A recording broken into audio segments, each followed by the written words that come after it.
आता बघूया टॉप 9 महत्त्वाच्या बातम्या। राधाकृष्ण विखे पाटलांचे शिर्डी विमानतळावर जोरदार स्वागत। तर मराठा आरक्षणाचा तिढा सोडवल्यानंतर विखे पाटील प्रथमच मतदारसंघात पोहोचले। भगवे फेटे घालून कार्यकर्ते विखे पाटलांच्या स्वागताला आले होते। लाडक्या बहिणींना ऑगस्ट आणि सप्टेंबरचा हप्ता एकत्र मिळण्याची शक्यता। दोन्ही महिन्यांचे एकत्रित 3000 रुपये दिले जाण्याची ही शक्यता। नागपूरच्या बाजारगाव परिसरातील सोलार कंपनीमध्ये स्फोट। विस्फोटक बनवण्याचं काम करणाऱ्या सोलार कंपनीत स्फोट। एका कर्मचाऱ्याचा यामध्ये मृत्यू तर स्फोटात 13 कर्मचारी जखमी झाल्याची माहिती। नागपुरातील सोलार कंपनी ब्लास्ट प्रकरणी बच्चू कडू आक्रमक। कंपनीच्या मालकावर गुन्हे दाखल केले नाही तर मुख्यमंत्र्यांच्या घरासमोर आंदोलन करू, बच्चू कडूंची भूमिका।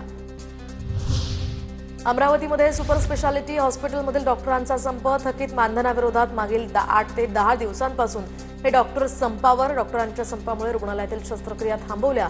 9 कोटी रुपयांचं मानधन शासनाकडे थकीत। कोल्हापूरच्या गोकुळ दूध संघाला आणखी एक दणका। गोकुळमधील घड्याळ आणि गालीच्या खरेदीच्या चौकशीसाठी लेखापरीक्षकांची नियुक्ती। चौकशी अहवाल 15 दिवसात सादर करा, पुणे विभागीय उपनिबंधक यांचे आदेश। चौकशीसाठी दुग्ध विभागाचे विशेष लेखापरीक्षक सदाशिव गोसावी यांची नियुक्ती। अहिल्यानगर महानगरपालिकेची प्रारूप प्रभाग रचना जाहीर। 17 विभागांसाठी 68 जागांवर निवडणूक होणार तर 4 सदस्यांचा प्रभाग असणार। चंद्रपूर शहरातील महत्त्वाचा झरपट नदीवरील जुना पूल ढासळला तर भिवापूर बाबूपेठकडे जाणारा मार्ग सध्या बंद। पूल दुरुस्ती संदर्भात प्रशासनाकडे विनंती। भंडाऱ्याच्या पालांदूर इथल्या सरपंचांच्या पुढाकारानं ग्रामीण रुग्णालयाला मिळाले ईसीजी मशीन्स।